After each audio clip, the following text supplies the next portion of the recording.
لو بتتعب بسرعه تعالى اقول لك على 3 تمارين يزودوا عندك الاجيلتي اللي هي الرشاقه وقوه التحمل. نجوم فيرو، اخباركم ايه؟ معاكم فارس من قناه فيرو. بدون اي مقدمات طويله يلا نتحكم في اللعبه. فيديو النهارده هيكون مختلف شويه لاني هركز على الاجيلتي او الرشاقه وقوه التحمل. اول تمرين معايا هرسم الحواجز بالشكل دوت واخلي ليا نقطه بدايه، واول حاجه هطلع سواء كنت باليمين او الشمال الاقرب ليا، هنا هطلع بالشمال.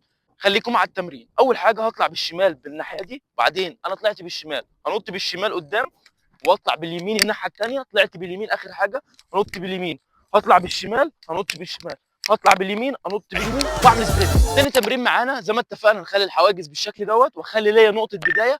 وفي التمرين الثاني بدل ما هطلع بسنجل ليج لا انا هطلع بدبل ليج بالمنظر ده. هطلع برجلي الاثنين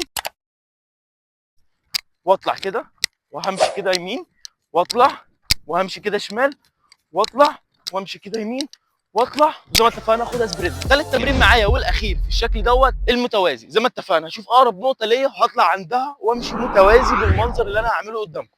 هطلع كده وبعدين هخش يمين اقصى اليمين، وبعدين هخش شمال اقصى الشمال، وبعدين هخش يمين طلعت يمين، وبعدين هخش شمال، وبعدين اخدها سبرنت. طبق التمارين ديت بمعدل 3 مرات لكل تمرين، وكل تمرين هديله مده 30 ثانيه، وباذن الله الرشاقه هتزيد عندك وقوه التحمل كمان. يلا يا نجوم فيرو اكتبوا لنا في الفيديو الجاي عايزين نكون ايه. سلام.